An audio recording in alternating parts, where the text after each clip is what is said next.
يا أيها الذين آمنوا أطيعوا الله وأطيعوا الرسول ولا تبطلوا أعمالكم.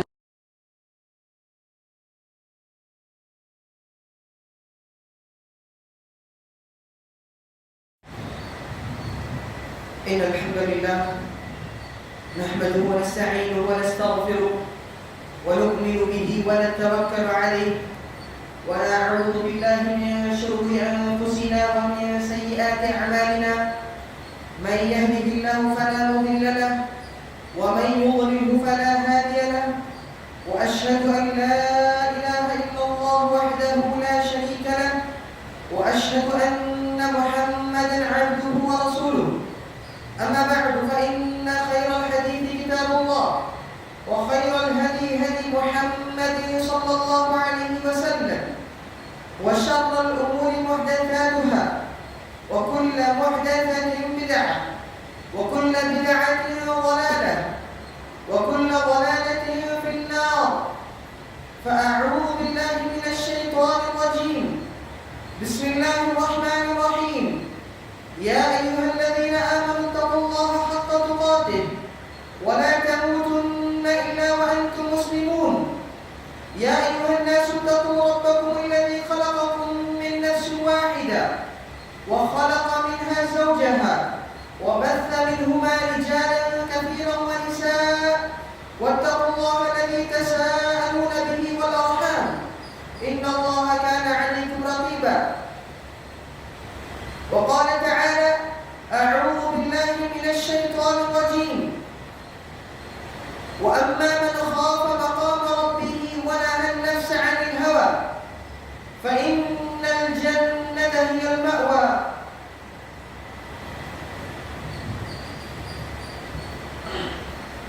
ہر قسم کی تعریف و توصیف اللہ سبحانہ و تعالیٰ کے لیے لائق و زیبا ہے، جس نے ہم تمام کو پیدا فرمایا، اور درود و سلام ہو آخر نبی صلی اللہ علیہ وسلم جو ہمارے لیے اسوہ نمونہ کی حیثیت رکھتے ہیں. معزز حضرات، ہم جانتے ہیں کہ ہر انسان کی زندگی میں ایک ہوتا ہے خوشی، ایک ہوتا ہے غم، اور اسی حوالے سے ایک ہوتا ہے ڈر اور ایک ہوتا ہے ایک خوشی کے طور پر. انسان کی زندگی میں اللہ سبحانہ و تعالیٰ نے فرمایا کہ وَأَمَّا مَنْ خَافَ مَقَامَ رَبِّهِ وَنَهَى النَّفْسَ عَنِ الْهَوَىٰ. واقعی وہ شخص جو اس دنیا میں زندگی میں اللہ سبحانہ و تعالیٰ سے ڈرتے ہوئے زندگی جو گزارا، جو اس کے ہر لمحے میں، ہر منٹ، ہر سیکنڈ جو اللہ سبحانہ و تعالیٰ سے ڈرتے ہوئے زندگی جس نے گزاری، تو اس کے لیے اللہ فرماتا ہے وَنَهَى النَّفْسَ عَنِ الْهَوَىٰ، اور اپنے خواہشات کو کنٹرول میں رکھا، اپنے خواہشات کو قابو میں رکھا. کس کے لیے؟ اللہ سبحانہ و تعالیٰ کے لیے. کس کو راضی کرنے کے لیے؟ اللہ سبحانہ و تعالیٰ کو راضی کرنے کے لیے. کس سے ڈرتے ہوئے؟ اللہ سبحانہ و تعالیٰ سے ڈرتے ہوئے. کہ اللہ سبحانہ و تعالیٰ خود فرماتا ہے کہ واقعی وہ شخص جو مجھ سے ڈرتا ہے، میرے سامنے کھڑے ہونے سے ڈرتا ہے، تو اس کے لیے ہم دو جنتیں عطا کریں گے. پھر فرماتا اللہ تعالیٰ وَأَمَّا مَنْ خَافَ مَقَامَ رَبِّهِ وَنَهَى النَّفْسَ عَنِ الْهَوَىٰ. اور واقعی وہ شخص جو اللہ سبحانہ و تعالیٰ سے ڈرتا رہا اور اپنے خواہشات اس کو قابو میں رکھتا رہا فَإِنَّ الْجَنَّةَ هِيَ الْمَأْوَىٰ. تو واقعی اس کے لیے جنت الفردوس انتظار کر رہی ہے.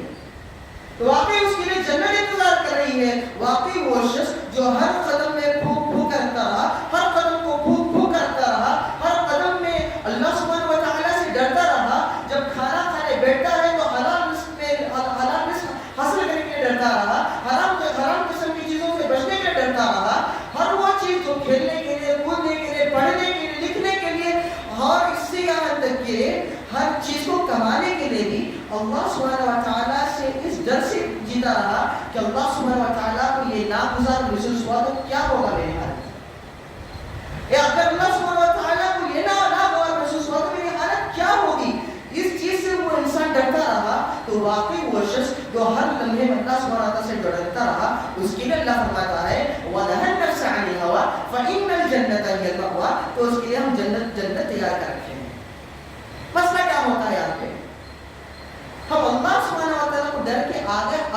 پر لا کر رکھ دیتے ہیں. شیطان آ کے وسوسہ ڈالتا ہے تو اس کے وسوسے کو ہم لبیک کر بیٹھتے ہیں. اس کا مطلب کیا ہے؟ ہمارے اندر اللہ سبحانہ و تعالیٰ کا ڈر موجود نہیں ہے. ہاں کوئی دوست کہتا ہے کہ ہاں کوئی نہ کوئی چیز کریں گے, کوئی حرام کاری کریں گے, کوئی حرام کمائی کریں گے, تو وہ شخص کیا کرتا ہے؟ اس شیطان کے قابو میں ہو جاتا ہے, اس شیطان کے وسوسے میں ہو جاتا ہے اور اللہ سبحانہ و تعالیٰ کے ڈر کو پیچھے چھوڑ دیتا ہے. تو اللہ کا اسی لیے فرماتا ہے کہ اللہ سبحانہ و تعالیٰ سے ہر لمحہ, ہر منٹ, ہر سیکنڈ ڈرتے رہنے کی ضرورت ہے. واقعی ایسی عبادت جو تمہیں ہر لمحہ, ہر منٹ, ہر سیکنڈ تمہیں نیکی میں تبدیل کرنے والی چیز وہی ڈر ہے, اللہ سبحانہ تعالیٰ. ہاں آپ سو رہے ہیں, اس نیت سے سو رہے ہیں واقعی طور پر میرا انتقال, میری موت آج رات اب ہو جائے تو کیا ہوگا میرا محشر, میری حالت کیا ہوگی. اس سوچ پر سونے والے, اس ڈر سے سونے والے کو بھی سبحان اللہ اس کو نیکی لکھی جائے گی. کیا فرماتے ہیں؟ اللہم بسمک مدعیا, ہم تیرے ہی نام لے کے مرتے ہیں اور تیرے ہی نام لے کے جیتے ہیں. سبحان اللہ, الحمدللہ الذی احیانا, ہم تعریف کر رہے ہیں اللہ سبحانہ وتعالیٰ کی تعریف کر رہے ہیں جب بھی اٹھتے ہیں. سبحان اللہ. تو کیا ہے اس میں؟ اللہ سبحانہ وتعالیٰ کا ڈر موجود ہے اس میں. یہاں پہ مسئلہ کیا ہے آج؟ ہماری حالت کیا ہو چکی ہے آج؟ ہاں اگر موجودہ حالات جو ہم پر ناگزار محسوس ہو رہی ہیں, واقعی طور پر ہمارے اندر جو پریشانیاں آ رہی ہیں, واقعی اللہ تعالیٰ فرماتا ہے بما کسبت ایدیکم. ہاں واقعی آپ لوگوں نے, آپ کے ہاتھ کی جو کمائی ہے, آپ نے جو کیا ہے, اسی کا بدلہ تو مل رہا ہے. ایک ناحیے سے دیکھا جائے تو ہم اپنے نوجوانی حالت کو کس طریقے سے گزار رہے ہیں, ہم اپنے بڑھاپے کی حالت کو کس طریقے سے گزار رہے ہیں, کیا ہم نے اس پر غور کیا ہے؟ ہاں ہمارے پاس زبان ہے کہ ہم کہہ دیتے ہیں کہ واقعی مسلمان بگڑے ہوئے ہیں. ہمارے پاس زبان ہے کہ ہم یہ کہہ دیتے ہیں کہ مسلمان بگڑے ہوئے ہیں, نوجوان بگڑے ہوئے ہیں. کیا آپ اپنے گرہبان پر کبھی جھانک کر دیکھا ہے کہ آپ کیسے ہیں؟ کیا آپ نے کبھی اپنے گرہبان پر دیکھا ہے کہ آپ اپنی حالت میں کیسے ہیں؟ کیا آپ اپنے اللہ سبحانہ و تعالیٰ سے ڈرنے والے ہیں؟ کیا کبھی آپ نے دیکھا اس پر؟ ہاں ہم کسی اور پر انگلی اٹھانے کے لیے تیار ہوتے ہیں. سب سے پہلی بات ہم واقعی طور پر دیکھنے کی ضرورت ہے, سامنے والے کی اصلاح کی ضرورت ہے. ہاں اصلاح اس وقت ہو سکتی ہے جب آپ صحیح ہو. اللہ کے نبی کے لیے کیا فرمایا گیا تھا؟ وہ انفسکم واہلیکم نارا, فرمایا گیا کہ تم اللہ تعالیٰ سے ڈرو اور اپنے گھر والوں کو بھی آگ سے بچاؤ. کیا ہم اپنے گھر والوں کو, اپنے رشتہ داروں کو آگ سے بچانے کی کوشش کرتے ہیں؟ کیا ہم اپنے دوست احباب کو, اپنے رشتہ داروں کو, اپنے ماں باپ کو, اپنے بھائی بہن کو کبھی آگ سے بچانے کی کوشش کیے ہیں؟ ہاں ہم کہہ دیتے ہیں کہ فلاں صحیح نہیں ہے, فلاں صحیح نہیں ہے, غیبتیں کر بیٹھتے ہیں, چغلی کر بیٹھتے ہیں, مذاق کروا دیتے ہیں, مگر ہمیں کبھی یہ توفیق نہیں ہوئی کہ ہم اپنے آپ اپنے گرہبان پر جھانک کر دیکھیں کہ ہم کتنے اللہ سے ڈرنے والے ہیں. اللہ بار بار فرماتا ہے یا ایھا الذین آمنوا اتقوا اللہ حق تقاتہ. ہاں اللہ سبحانہ و تعالیٰ سے واقعی جس طریقے سے ڈرنے کا ہمیں ڈرنا چاہیے, کہ ہم ڈرتے ہیں واقعی طور پر. کیا ہم ایک لقمہ کھانے سے پہلے ڈرتے ہیں کہ کیا ہے کہ میرا جو لقمہ ہے کیا حلال ہے یا حرام ہے؟ کیا ہم اپنے گھر سے جب نکلتے ہیں کیا میں حرام کاری کرنے کے لیے نکل رہا ہوں یا حرام کاری کرنے کے لیے نکل رہا ہوں؟ کیا اس کے لیے کبھی ہم ڈرتے ہیں کہ اللہ سبحانہ و تعالیٰ اس کام سے راضی ہو گیا نہیں؟ اس پر ہمیں کبھی غور فکر کیا ہے؟ اس پر ہمیں غور فکر کرنے کی ضرورت ہے. آج ہم اپنے گرہبان کو سب سے پہلے جاننے کی ضرورت ہے. ہاں اس کے بعد واقعی طور پر دوسروں کی اصلاح کریں. ہاں اپنی اصلاح کرتے ہوئے واقعی طور پر دوسروں کی اصلاح بھی ضروری ہے. واقعی آپ دیکھ رہے ہیں کہ آپ کا دوست کوئی غلط کام کر رہا ہے, واقعی اس کو جا کر ڈانٹیں, بتائیں کہ آپ لوگوں کی ہی وجہ سے ہمارے اس ہندوستان میں ہو یا اپنی زندگیوں میں ہو مصیبتیں آ رہی ہیں, پریشانیاں آ رہی ہیں. بس ہم یہ کہہ دیتے ہیں کہ ہاں بھائی کیا کر پائے, حالات سے گر چکی ہے. ہاں اب اپنی اصلاح کرنے کی کوشش نہیں کرتے تو ہم کس طریقے سے دوسروں کو بلیو کر سکتے ہیں؟ مسئلہ یہ ہے. اللہ فرماتا ہے واقعی طور پر انسان کی زندگی میں کہیں نہ کسی طریقے سے آزمائش تو آئے گی, مگر کیا ہم اس آزمائش اللہ سبحانہ و تعالیٰ کی ایک نعمت کے طور پر دیکھتے نہیں ہیں؟ کیا کبھی ہمیں غم لائق ہوتا ہے, کبھی خوشی لائق ہوتی ہے؟ کیا ہم نے اس پر اللہ سبحانہ و تعالیٰ کی ایک نعمت دیکھ کر کبھی ہم نے غور فکر کیا ہے؟ نہیں. اللہ سبحانہ و تعالیٰ فرماتا ہے کہ حدیث میں آتا ہے کہ اگر کسی تو واقعی اس کے لیے ایک نعمت ہے, اس کے لیے اس کا بدلہ ملے گا کہ ہم نے کسی طریقے سے اس بات پر غور و فکر کیا ہے. اللہ فرماتا ہے آج کے حالت تناظر میں وَلَا تَحْسَبَنَّ اللَّهَ غَافِلًا عَمَّا يَعْمَلُ الظَّالِمُونَ, تم ضرور و ضرور یہ گمان مت کریں کہ ہم غافل ہیں جو کچھ ظالم کر رہے ہیں. آپ یہ گمان مت کریں کہ ہم غافل ہیں کہ جو کچھ ظالم جو کر رہے ہیں کہ تم یہ مت سمجھو کہ ہم غافل ہیں.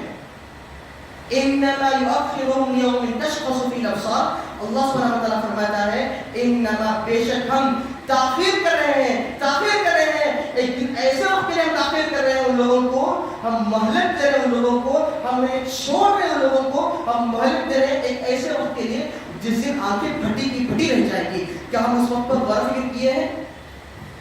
ہم آخر کہہ دیتے ہیں کہ فلاں ظالم ہے, فلاں ہم پر ظلم کر رہا ہے. کہ ہم نے اپنے آپ پر غور و فکر کیا ہے کہ ہم نے ہی یہ حالت کو لا کر کھڑا کیا ہے؟ ہم گناہ پہ گناہ کرتے جا رہے ہیں. ہم اپنے آپ کی اصلاح کی کوشش کرنے کی ضرورت ہے. ہاں اس کے بعد آگے والے پر غور و فکر کریں. ہم اپنے مقصد کو بھلا بیٹھے ہیں اور سامنے والے کے مقصد پر توجہ دیتے ہیں. آج ہم اپنے آپ کو چھوڑ دیتے ہیں, سامنے والے کے مقصد کی طرف غور و فکر کرتے ہیں. آج ہم ہاں ضرورت یہ ہے کہ آج ہم اپنے آپ پر غور و فکر کریں, اپنے طرف دیکھیں کہ کیا ہم کیسے ہیں, کیا ہے ہماری حالت کیسی ہے. سبحان اللہ, واقعی طور پر جو تقویٰ کا جو معیار ہے غور و فکر کرنے کی بات ہے. ہاں واقعی طور پر جو اس دنیا میں جو ڈرتے ہوئے زندگی گزار اللہ سبحانہ و تعالیٰ سے, جو واقعی طور پر اس دنیا میں اللہ سبحانہ و تعالیٰ سے ڈرتے ہوئے ایک لمحہ اللہ سبحانہ و تعالیٰ سے ڈرتے ہوئے جو گزارا, واقعی طور پر اللہ فرماتا ہے کہ ایک انسان کو حدیث فرماتا ہے کہ ایک انسان کو دو ڈر لاحق نہیں ہو سکتی اور دو خوشی لاحق نہیں ہو سکتی. حدیث میں آتا ہے, صحیح حدیث میں آتا ہے کہ ایک انسان کو دو خوشی اور دو غم لاحق نہیں ہو سکتی. فرمایا جاتا ہے سبحان اللہ, دو ڈر لاحق نہیں ہو سکتی. اگر اس دنیا میں واقعی وہ شخص ایک لمحہ ایک سیکنڈ اللہ سبحانہ و تعالیٰ سے ڈرتے ہوئی زندگی میں گزار لیا, واقعی طور پر واللہ حدیث میں آتا ہے کہ اس دنیا کے بعد یعنی آخرت میں اس کو ضرور خوشی محسوس ہوگی انشاءاللہ. کہ ہم اس انداز میں اسے سوچتے کہ ہم نے زندگی گزارا. ہم ڈرنا نہیں چاہتے اللہ سبحانہ و تعالیٰ سے, ہم اپنے اندر تقویٰ اختیار کرنا نہیں چاہتے. آج ہاں کر دیتے ہیں, کوئی مسئلہ نہیں ہے, کر دیتے ہیں کوئی مسئلہ نہیں, آگے بڑھ جاتے ہیں, مگر اللہ سبحانہ و تعالیٰ کا ڈر باقی طور نے کبھی کیا ہے؟ ہم بس سن لیتے ہیں, پڑھ لیتے ہیں کہ ہمیں یا اللہ سبحانہ و تعالیٰ سے ڈرنا چاہیے. کیا ہم کبھی اللہ سبحانہ و تعالیٰ سے واقعی طور پر ڈر کر ہیں کہ اللہ سبحانہ و تعالیٰ بس یہ آیتیں سن لیتے ہیں اور یہ سن لیتے ہیں کہ اللہ بڑا معاف کرنے والا, ہاں معاف کرنے والا, ہاں اللہ سبحانہ و تعالیٰ غفور رحیم ہے. کیا کبھی ہم نے اس آیت پر غور کیا ہے تشخص فی الابصار کہ جس دن آنکھیں پھٹی کی پھٹی رہ جائیں گی کہ جب قیامت کا دن قائم ہوگا کہ اس وقت کیا رہے, ہم نے کبھی اس پر غور فکر کیا ہے؟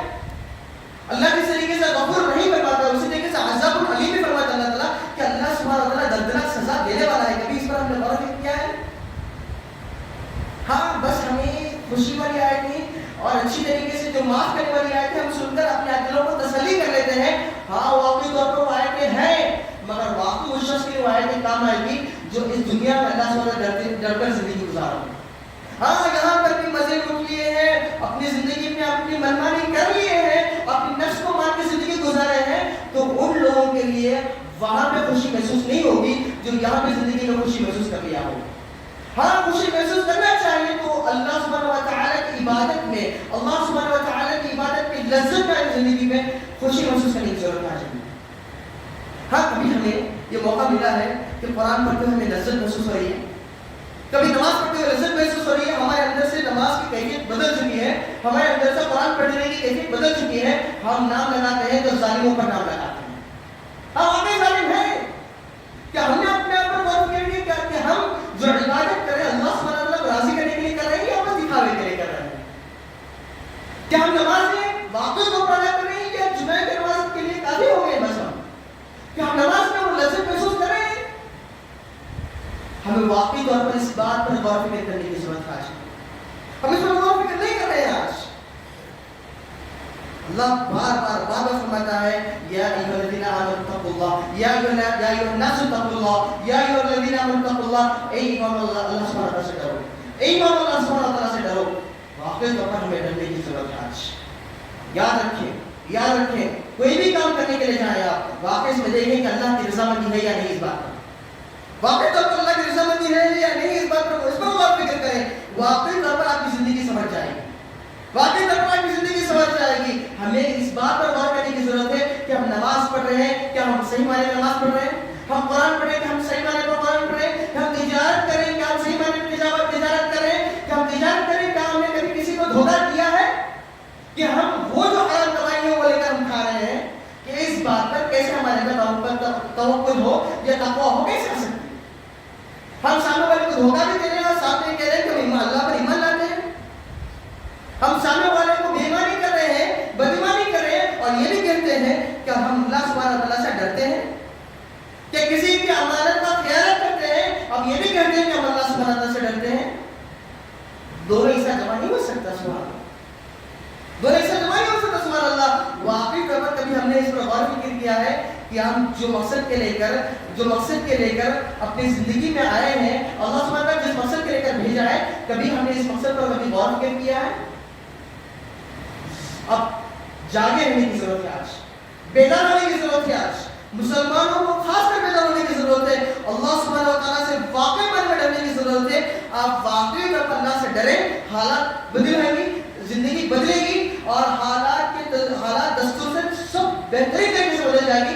واقعی طور پر ہر ایک اپنے اندر جھانکے اور دیکھیں کہ میں بس اکیلا کوئی کام کرنے سے کیا فرق پڑے گا، یہ غلط سوچ ہے، اس سوچ کو نکال دیں کہ میں کوئی ایک غلط کام کرنے سے کیا ہوگا۔ ایسے ہی ہر ایک کہتا گیا تو سوسائٹی بدنام ہو جائے گی، برباد ہو جائے گی، اور ہم پر ظلم و ستم ڈھالے جائیں گے جب تک ہم بدلیں گے نہیں، ضرور ایسے حالات آئیں گے۔ پھر ہمیں کیا کرنے کی ضرورت ہے آج؟ واقعی طور پر انفرادی طور پر اپنے اندر کی اصلاح کرنے کی ضرورت ہے۔ واقعی آپ جانتے ہیں کہ اللہ سبحانہ وتعالیٰ کیا چاہتا ہے، ہم جانتے ہیں کہ اللہ کی رضامندی کس میں ہے، ہم جانتے ہیں کہ اللہ کو راضی کرنے کے ذرائع کیا ہے، ہم اس پر غور فکر کرنے کی ضرورت ہے آج۔ واقعی طور پر اللہ نے جس مقصد کے ہمیں بھیجا اس مقصد کو جانیں، پہچانیں، اس کے مطابق عمل کرنے کی کوشش کریں۔ واقعی طور پر الحمدللہ انشاءاللہ حالات بدلیں گے، ہمارے ہندوستان کے حالات ضرور اللہ آسان کریں کہ بدلیں گے انشاءاللہ، ہمارے حق میں آئیں گے انشاءاللہ۔ اللہ سے دعا بس کرنے کی ضرورت ہے آج، اپنی زندگی کو بدلتے ہوئے اللہ سے دعا کرنے کی ضرورت ہے، اپنی زندگی کو ویسے ہی رکھتے ہوئے اللہ سے دعا کرنے کی کوئی مسئلہ نہیں ہے۔ اپنی زندگی کو بدلیں اور واقعی طور پر اس کے بعد دعا بھی کریں ساتھ میں، تو ضرور زندگی بدلے گی، اپنی ذاتی زندگی بدلے گی، حالات بدلیں گے، ملک کے حالات بدلیں گے انشاءاللہ۔ اللہ سے دعا ہے کہ اللہ تمام کو کہنے سننے سے عمل کرنے کی توفیق عطا فرمائے، اپنے اصلاح کرنے کی توفیق عطا فرمائے۔ واقعی طور پر ہر مومن کو، ہر انسان کو جہنم سے ڈرتے ہوئے اپنی زندگی گزارنے کی توفیق عطا فرمائے۔ اللہ سبحانہ وتعالیٰ سے واقعی طور پر ڈرتے ہوئے اپنی زندگی کو گزارنے کی توفیق عطا فرمائے۔ جو کوئی پریشان حال ہے اللہ سبحانہ وتعالیٰ کی پریشانی کو دور فرمائے، جو کوئی مقروض ہے اللہ تعالیٰ کو قرض میں آسانی عطا فرمائے، جو کوئی ہاسپٹلوں میں ذہنی علاج اللہ تعالیٰ ان کے لیے شفا کاملہ اجرا نصیب فرمائے، جو کوئی قریب میں ہو یا بعید میں ہو انتقال کر کے اللہ تعالیٰ کو مغفرت فرمائے، ان کو جنت الفردوس میں اعلیٰ مقامات پر فائز فرمائے۔ جو انتقال کرنے والے ہیں یا جس کسی کا روح قبض ہونے والی ہے، یا ہم میں سے ہو یا آپ میں سے ہو، کوئی بھی ہو، اللہ سبحانہ وتعالیٰ ان کے روح کو آسانی سے نکالنے والا بنائے۔ جو کچھ فرشتے آنے والے ہیں اللہ تعالیٰ ان کے لیے ہمارے بہترین سے بہترین طریقے سے روح کو نکالنے والا بنائے۔ آخر میں کلمہ شہادت والی نصیب ہمیں، آمین۔ وآخر دعوانا الحمدللہ رب العالمین۔